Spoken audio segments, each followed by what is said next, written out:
مولاي صل وسلم دائما أبدا على حبيبك خير الخلق كلهم. السلام عليكم ورحمة الله وبركاته. وعليكم السلام ورحمة الله وبركاته.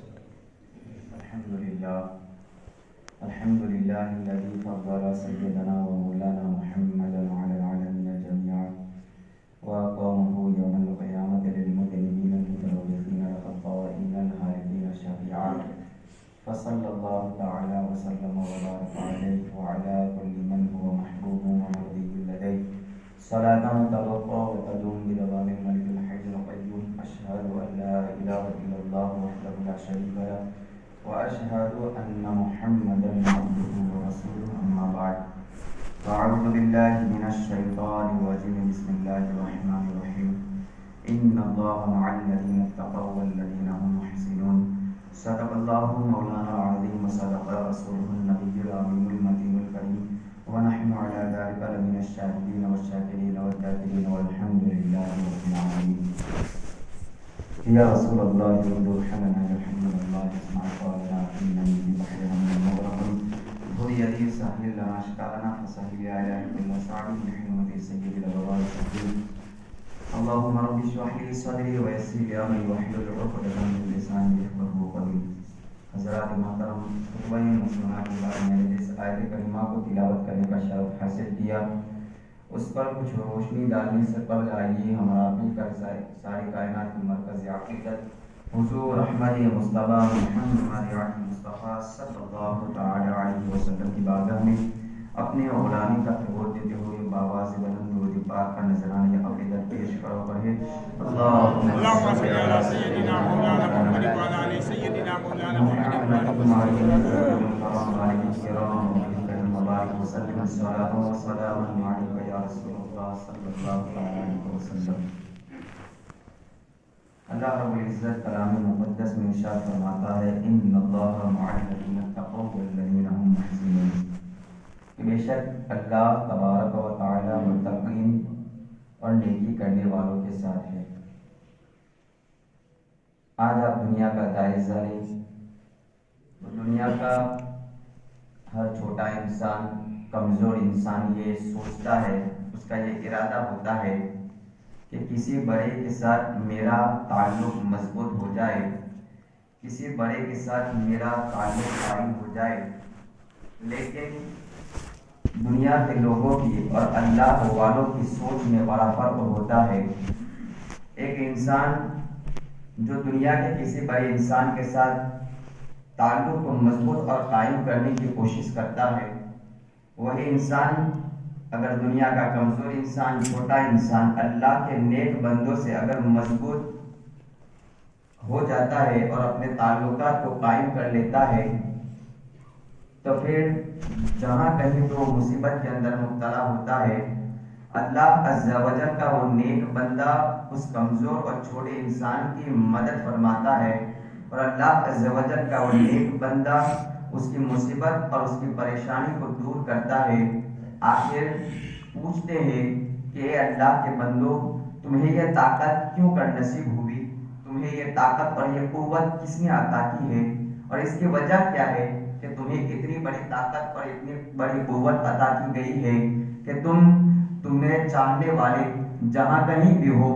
جس علاقے کے اندر ہو, جس خطے کے اندر ہو, جس ملک کے اندر ہو, اگر وہ تمہیں وہاں سے پکارتے ہیں تم ان کی مدد کو پہنچ جاتے ہو, تم ان کی مصیبت کو دور کر دیتے ہو. تو وجہ یہ ہے کہ اللہ رب العزت نے ارشاد فرمایا ہے ان اللہ مع الذین اتقوا والذین هم محسنون کہ بے شک اللہ رب العزت متقین کے ساتھ ہے, رب سے ڈرنے والوں کے ساتھ ہے, نیکی کرنے والوں کے ساتھ ہے. رب تبارک و تعالیٰ نے فرما دیا ہے اے بندے تو صبر کو اختیار کر لے,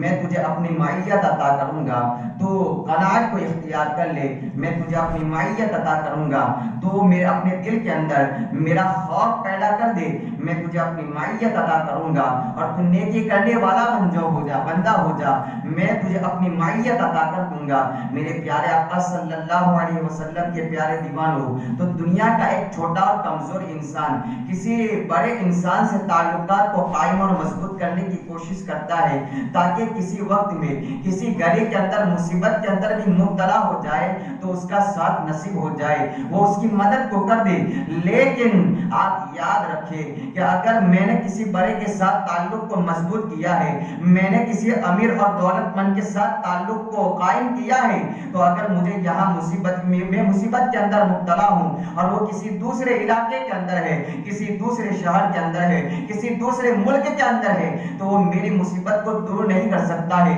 وہ میری مدد کو نہیں پہنچ سکتا ہے۔ لیکن اللہ والوں کی یہ سوچ ہوتی ہے کہ وہ اپنا تعلق سب سے بڑے خالق ارض و سما سے مضبوط اور قائم کرتے ہیں۔ وہ ہر گھڑی ہر لمحہ یہ سوچتے ہیں کہ رب تبارک و تعالی ہم سے ناراض نہ ہو جائے۔ اور ایک انسان جب قرآن کے احکام پر عمل کر لیتا ہے، رب کی اطاعت پہ تیار ہو جاتا ہے اور مکمل طور پر رب کی اطاعت کرتا ہے، تو پھر اس کا حال کیا ہوتا ہے؟ رب فرماتا ہے نحن اولیاؤکم فی الحیات الدنیا وفی الآخرہ، کہ ہم دنیا اور آخرت کے اندر ان کے مددگار ہیں۔ پھر وہ جہاں کہیں بھی ہو، چاہے وہ جنگل کے اندر ہو، چاہے وہ بیابان کے اندر ہو، چاہے وہ تنہائی کے عالم میں ہو، چاہے وہ رات کے اندھیرے کے اندر ہو، چاہے وہ دن کے اجالے میں ہو، اگر کسی مصیبت کے اندر مبتلا ہے تو رب نے فرما دیا ہے کہ میں دنیا اور آخرت کے اندر ان کا مددگار ہوں۔ عزیزان ملت اسلامیہ، تو دنیا والے اگر اللہ کے نیک بندوں سے تعلق کو مضبوط کر لیتے ہیں، تعلق کو قائم کر لیتے ہیں، تو اللہ کے نیک بندے ہر جگہ ہر گھڑی ان کی مدد کے لیے تیار ہوتے ہیں۔ میرے پیارے آقا صلی اللہ علیہ وسلم کے پیارے دیوانوں، اللہ تبارک و تعالیٰ نے اپنے نیک بندوں کو اتنی زیادہ طاقت و قوت عطا فرمائی ہے کہ وہ دنیا میں رہتے ہوئے بھی لوگوں کی مدد کرتے ہیں، لیکن جب دنیا سے چلے جاتے ہیں تو زمین تلے جانے کے بعد بھی لوگ ان کے مزارات پر جاتے ہیں اور ان کے وسیلے سے وہ رب کی بارگاہ میں اپنے ہاتھوں کو اٹھاتے ہیں، اور تو رب تبارک و تعالیٰ کے وہ بندے رب تبارک و تعالیٰ کے حکم سے ان کی مدد کرتے ہوئے نظر آتے ہیں۔ عزیزان ملت اسلامیہ، آپ ذرا دیکھیں کہ ان کو اتنی طاقت کیسے نصیب ہوئی۔ اس کی وجہ کیا ہے؟ اس کی وجہ یہ ہے کہ آپ ان کی زندگی کو اٹھا کر کے دیکھیں، آپ ان کی زندگی کو پڑھیں تو پتہ چلے گا کہ انہوں نے کوئی لمحہ ایسا نہ گزارا کہ جس کے اندر وہ رب کی رضا طلب کرنے والے نہ ہو۔ وہ ہر گھڑی ہر لمحہ یہ سوچتے تھے کہ کہیں ہم سے ہمارا رب ناراض نہ ہو جائے، کہیں ہمارے نبی صلی اللہ علیہ وسلم ہم سے ناراض نہ ہو جائے۔ آؤ میں آپ کو بتاؤں کہ اللہ ہماری زندگی کیسے گزارا کرتے تھے اور آج ہماری زندگی کا حال کیا ہے۔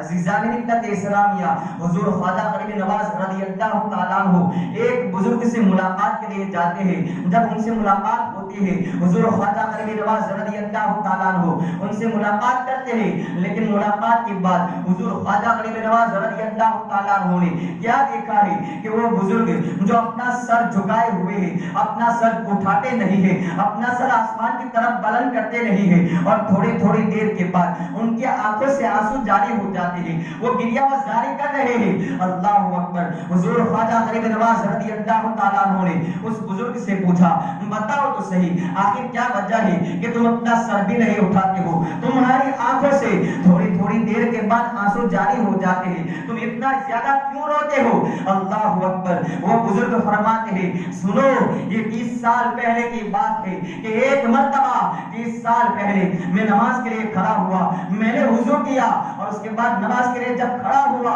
تو مجھے سکون نہ ملا، مجھے اطمینان نہ ہوا، میں مطمئن نہ ہوا، میرے دل کو لذت نہ حاصل ہوئی۔ اللہ اکبر! وہ بزرگ فرماتے ہیں کہ جب مجھے نماز پڑھنے کے بعد سکون نہ ملا اور اطمینان نہ ملا، میں مطمئن نہ ہوا، اور نماز پڑھنے کے بعد مجھے جو لذت حاصل ہوا کرتے تھے اس نماز کے بعد مجھے وہ لذت حاصل نہ ہوئی، تو میں خوف زدہ ہوا کہ آخر کیا وجہ ہے کہ نماز پڑھنے کے بعد آج مجھے چین نہیں ہے، آج مجھے سکون نہ ملا۔ تو میں نے بہت زیادہ غور و فکر کیا، اور غور و فکر کرنے کے بعد میرے ذہن کے اندر یہ بات آئی، میں غلطی سامنے آئی کہ میں نے جب وضو کیا تھا تو میں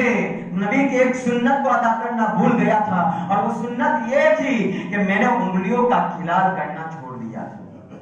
عزیزان ملت اسلامیہ، وہ بزرگ فرماتے ہیں کہ آخر میں اس نتیجے پر پہنچا کہ میں نے نبی کی ایک سنت کو ادا کرنا چھوڑ دیا کہ میں نے انگلیوں کا خلال نہ کیا۔ اس کے بعد میرے ذہن کے اندر، میرے دماغ کے اندر میرے خیال کے اندر بار بار یہ بات آتی رہی کہ قیامت کا دن ہوگا، نفسا نفسی کا عالم ہوگا، نبی پاک صلی اللہ علیہ وسلم کے پاس ان کا ہر امتی جائے گا اور نبی پاک صلی اللہ علیہ وسلم اپنے ہاتھوں سے انہیں جام کوثر پلائیں گے۔ جب میری باری آئے گی میں بھی نبی پاک صلی اللہ تعالیٰ علیہ وسلم کے پاس پہنچوں گا، اور جب میں پہنچوں گا تو میرے ذہن کے اندر یہی خیال آتا ہے یا خواجہ غریب نواز رضی اللہ تعالیٰ عنہ کہ جب میں حضور کے پاس پہنچوں گا حوض کوثر پینے کے لیے تو کہیں ایسا نہ ہو کہ حضور صلی اللہ تعالیٰ علیہ وسلم مجھے یہ کہہ دے کہ اے بندے رب تبارک و تعالیٰ نے تجھے یہ انگلیاں عطا کی تھی تاکہ تم میری سنت کو ادا کرتا تو انگلیوں کا خلاف کر کے میری سنت پر عمل کر لیتا، لیکن تو نے تو میری سنت کو ترک کیا، تو نے یہ عمل نہ کیا، میری سنت کو چھوڑ دیا تھا۔ اور یہ کہہ کر کہیں اللہ کے رسول صلی اللہ علیہ وسلم مجھے یہ نہ کہہ دے کہ سنت کو چھوڑنے کی وجہ سے اب تمہارے ہاتھ اس لائق نہیں ہے کہ تمہیں حوض کوثر دیا جائے۔ وہ بزرگ فرماتے ہیں کہ بس جب یہ خیال میرے ذہن میں آتا ہے، یہ خیال میرے دماغ میں آتا ہے تو میں خوف زدہ ہو جاتا ہوں، غمگین ہو جاتا ہوں، میری آنکھوں سے آنسو جاری ہو جاتے ہیں۔ عزیزان ملت اسلامیہ، آپ ذرا سوچیں کہ اللہ والد کس طرح اپنی زندگی کو گزارتے تھے، ایک سنت کو ترک کرنا گوارا نہ کرتے تھے۔ عزیزان ملت اسلامیہ، لیکن آج ہم اپنی زندگی کو دیکھیں، آج ہمارا حال یہ ہے کہ صبح جب آنکھ کھلتی ہے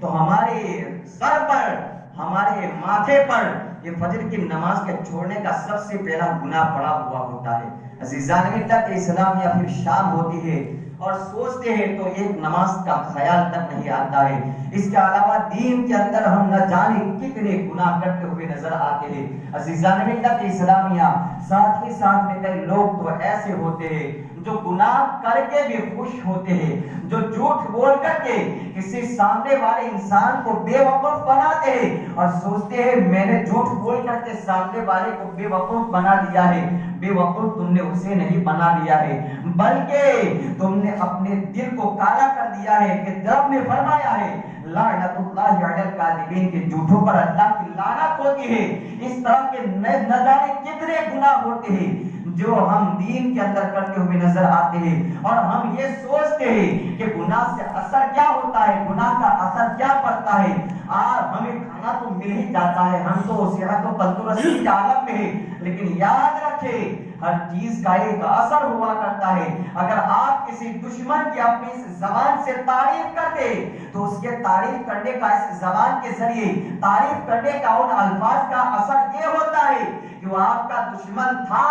لیکن آپ کی زبان کے جو الفاظ ادا کیے ہیں اس کے دل پر یہ اثر ہوا ہے کہ وہ دشمن تھا، لیکن اس کے دل کے اندر آپ کی محبت داخل ہو چکی ہے۔ اگر آپ اسی زبان سے کسی اپنے دوست کو گالی دے دیں گے تو آپ کا دوست آپ کا دشمن بن جائے گا۔ یہ زبان کا اثر ہوتا ہے۔ اسی طرح ہر چیز کا ایک اثر ہوتا ہے، نیکی کا بھی اثر ہوتا ہے، گناہ کا بھی اثر ہوتا ہے۔ آؤ میں آپ کو بتاؤں کہ گناہ کا اثر کیا ہوتا ہے، نیکی کا اثر کیا ہوتا ہے۔ آج ہم گناہ پر گناہ کر رہے ہیں اور یہ سوچتے ہیں کہ کچھ اثر نہیں ہوتا ہے، لیکن آؤ میں آپ کو بتاؤں حضرت عیسیٰ علیہ الصلوۃ والتسلیم ایک مرتبہ اپنی قوم کو لے کر کے نکلے۔ جب اپنی قوم کو لے کر کے نکلے اس لیے تاکہ رب کی بارگاہ میں اپنے ہاتھوں کو اٹھائے اور دعا کرے کہ رب تبارک و تعالیٰ باران رحمت کا نزول فرمائے۔ جب وہ اپنی قوم کو لے کر کے نکلے تو کیا ہوا، اللہ تبارک و تعالیٰ نے وحی نازل فرمائی، اے عیسیٰ جب تک تمہاری قوم کے اندر اس لشکر کے اندر جنہیں تم لے کر کے نکلے ہو گنہگار موجود ہے،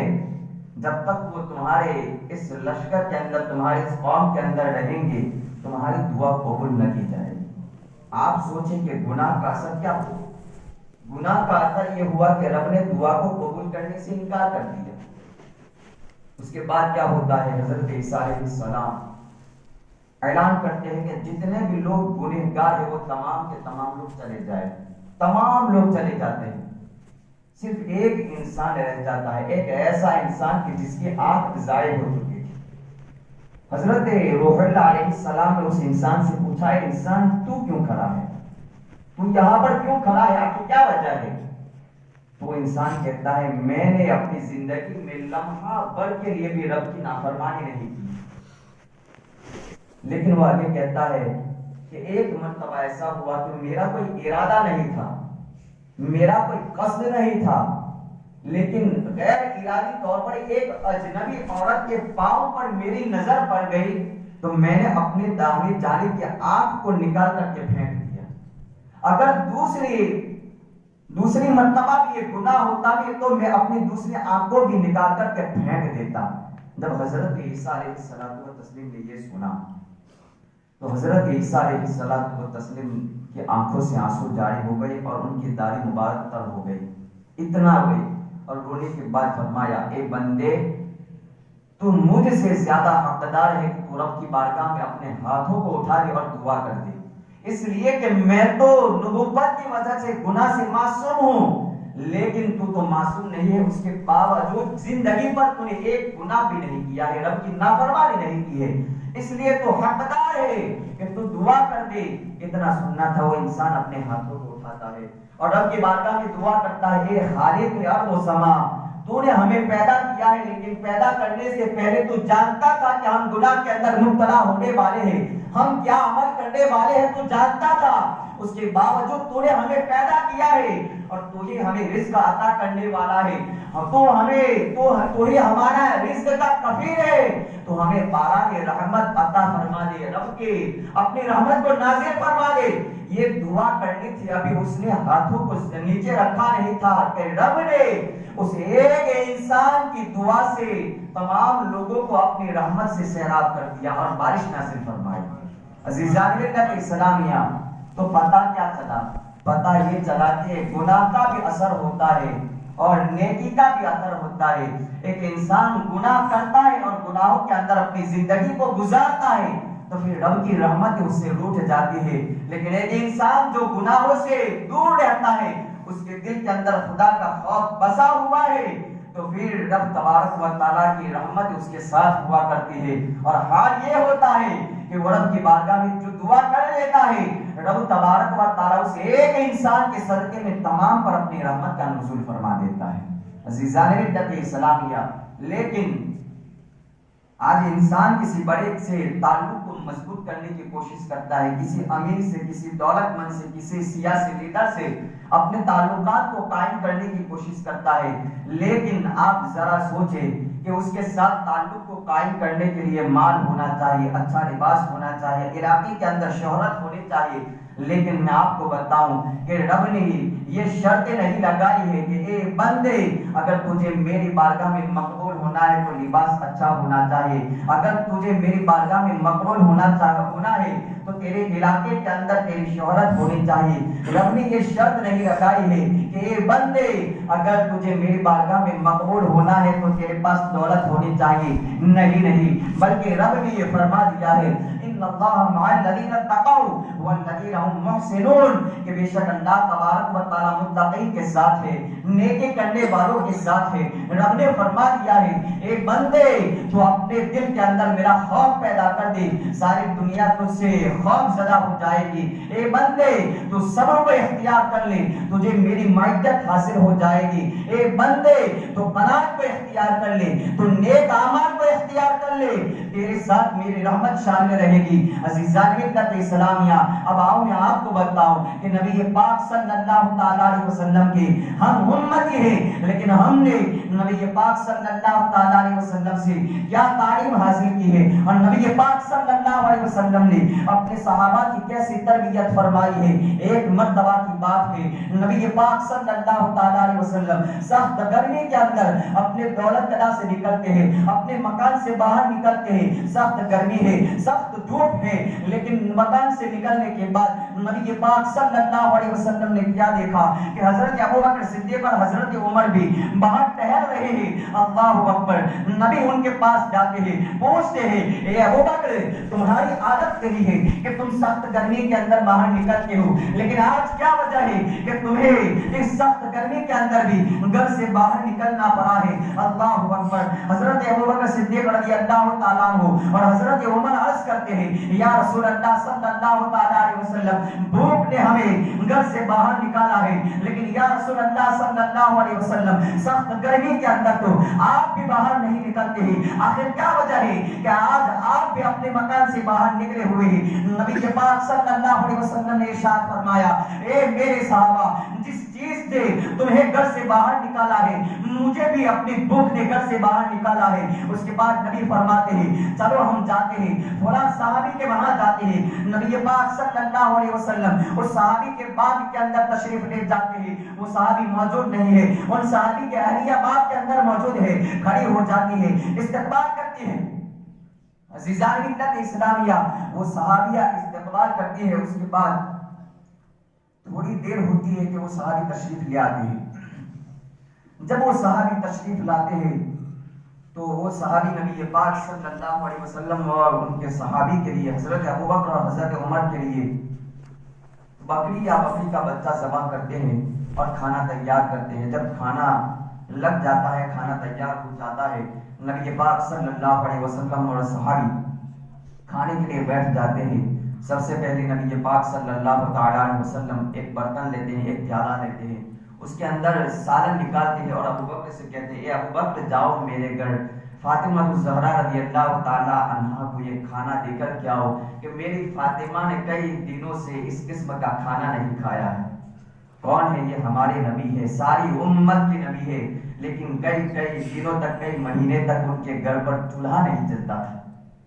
بات اب یہ ہوئی، حضرت ابوبکر آتے ہیں، کھانے کے لیے بیٹھ جاتے ہیں، کھانا بھی کھا لیتے ہیں۔ ابھی کھانا کھا چکے تھے، نبی پاک صلی اللہ تعالیٰ علیہ وسلم بہت زیادہ رونے لگے۔ نبی پاک صلی اللہ علیہ وسلم کی آنکھوں سے آنسو جاری ہو گئی۔ حضرت ابوبکر صدیق رضی اللہ تعالیٰ عنہ نے عرض کی، یا رسول اللہ صلی اللہ تعالیٰ علیہ وسلم، کیا وجہ ہے کہ آپ رو رہے ہیں؟ آپ کی آنکھوں سے آنسو جاری ہے۔ نبی پاک صلی اللہ علیہ وسلم کی تربیت کو دیکھو، ساری امت کا نبی ہے، یہ وہ نبی ہے جس کے صدقے میں رب نے کل جہاں کو پیدا فرمایا ہے۔ رب تبارک و تعالیٰ نے جو کچھ بھی دنیا کے اندر پیدا فرمایا ہے، اور جتنے انبیاء کرام آئے، جتنے اولیاء کرام آئے اور آئیں گے، اور دنیا کے اندر جو کچھ بھی ہے یہ اس نبی کے صدقے میں ہے۔ اگر اس نبی کو پیدا کرنا مقصود نہ ہوتا تو رب تبارک و تعالیٰ دنیا کی کوئی چیز پیدا نہ کرتا، نہ آسمان ہوتا، نہ زمین ہوتی، کچھ بھی نہ ہوتا۔ لیکن اس کے باوجود بھی یہ ہمارے نبی کی شان ہے، لیکن اس کے باوجود بھی اس نبی کی زندگی کو دیکھو کہ ایک مرتبہ کھانا کھانے کے بعد یہ کیا سوچتے ہیں۔ نبی پاک صلی اللہ علیہ وسلم نے ارشاد فرمایا، اے صدیق اکبر رضی اللہ تعالیٰ عنہ، میں یہ سوچ رہا ہوں کہ ہم نے کھانا تو کھا لیا ہے، لذت والا کھانا ہم نے تناول فرمایا ہے، لیکن میرا دل غمگین ہے، میرا دل یہ سوچ رہا ہے کہ کل قیامت کا دن ہوگا، رب کی بارگاہ میں حاضر ہونا ہے۔ رب تبارک و تعالیٰ ہم سے اگر یہ سوال پوچھے گا، اے میرے محبوب، تم نے وہ لذت والا کھانا کھایا تھا، لیکن اس کے ذریعے جو طاقت حاصل ہوئی تھی، اس کے ذریعے جو تمہیں قوت حاصل ہوئی تھی، اس قوت کو تم نے کہاں پر استعمال کیا ہے؟ اس طاقت کو تم نے کہاں پر استعمال کیا ہے؟ اے ابو بکر، یہی سوچ رہا ہوں، اور اسی سوچ کی وجہ سے میری آنکھوں سے آنسو جاری ہے۔ عزیزان ملت اسلامیہ، یہ کون کہہ رہے ہیں؟ یہ ہمارے نبی کہہ رہے ہیں، ساری امت کے نبی کہہ رہے ہیں۔ آج ہم اپنی زندگی کو دیکھیں،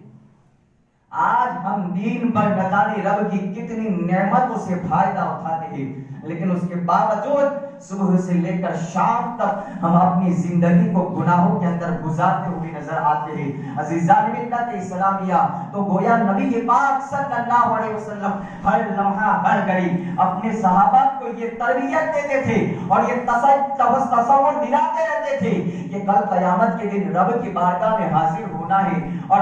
ہر چیز کا حساب دینا ہے۔ اس لیے مسلمانوں، ہمیں بھی رب کی بارگاہ میں حاضر ہونا ہے، ہمیں بھی ہر چیز کا حساب دینا ہوگا۔ عزیزان ملت اسلامیہ، اس لیے ہمیں چاہیے کہ ہم اپنے دل کے اندر خدا کا خوف پیدا کریں اور گناہوں سے دور رہ کر اپنی زندگی کو رب کے اطاعت میں گزاریں۔ اس لیے کہ جو دنیا کو بھول جاتا ہے اور دنیا کے اندر رہتے ہوئے رب کے اطاعت کو کرتا ہے، رب کی سنت، نبی پاک صلی اللہ علیہ وسلم کی سنتوں پر اپنا عمل کرتے ہوئے اپنی زندگی کو گزارتا ہے، اور اس اگر آج ہمارا یہ حال ہے کہ کہ ہم تو کیا کسی پیون لگے ہوئے کسی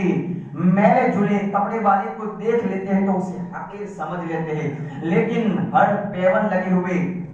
کپڑے پہننے والے کو حقیر نہ سمجھنا، اس لیے کہ